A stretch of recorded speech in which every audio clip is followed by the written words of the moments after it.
Hello, I'm Dennis Pullin.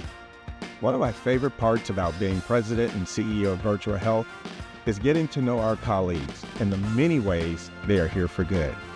Each person contributes to healthy communities, and each person has a story to tell. Let's meet one.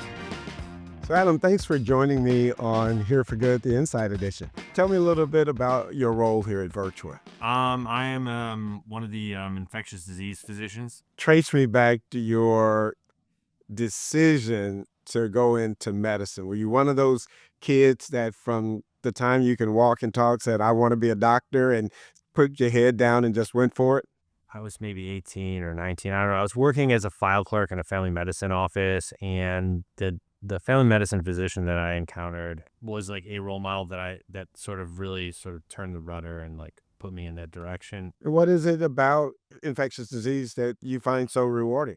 One thing about infectious disease that's kind of like implicit in it is that, it doesn't just, it allows you to think deeply about things. And, the other thing is you do get to take, some of the patients that you see are very, very ill. If you can get people to the other side of that, that is something that is rewarding.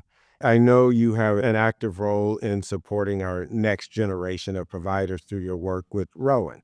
So how were you able to sort of infuse some of that thinking to our next generation of clinicians? I mentioned, role models matter, but so do teachers, and everyone who is successful in the field of medicine had a good teacher at some point.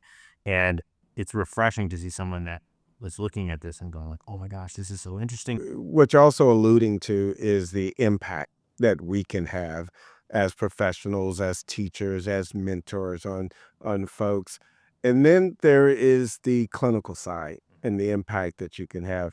You're here because I had someone reach out to me, Dr. Dan Choi. And Dan credits you with saving his wife's life. Do you remember anything about that experience that sort of stands out for you? So this is like a case where things worked and they went right. You don't always get that, but when you do get that, it like reminds you like, okay, like, we sort of got the ship through the storm here.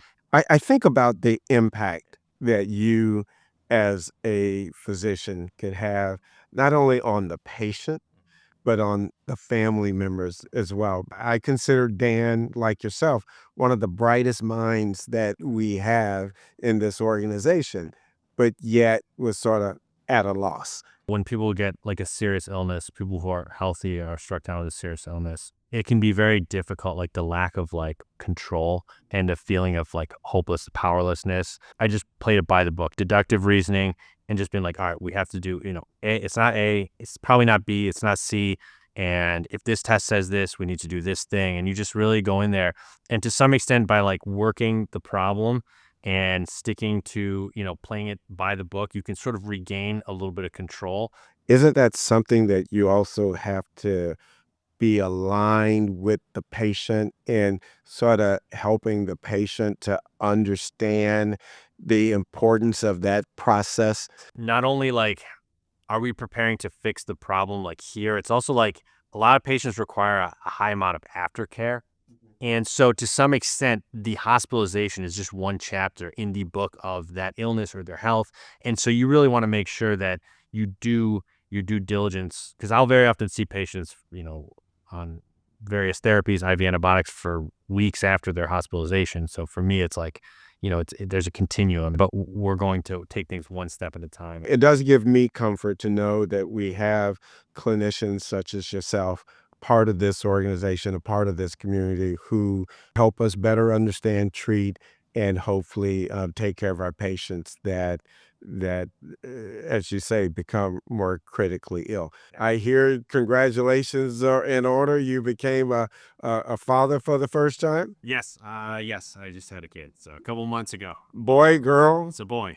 Ah, what's his name? Abraham. Well, congratulations. And again, thank you for all that you do for our patients here at Virtua and you do to support our community. I know Dan Choi couldn't say enough good things about you. I look forward to a long and lasting future. So thanks for joining us. I hope you enjoyed this as much as I did. I look forward to you tuning in for a new episode of Here for Good, the Inside Edition.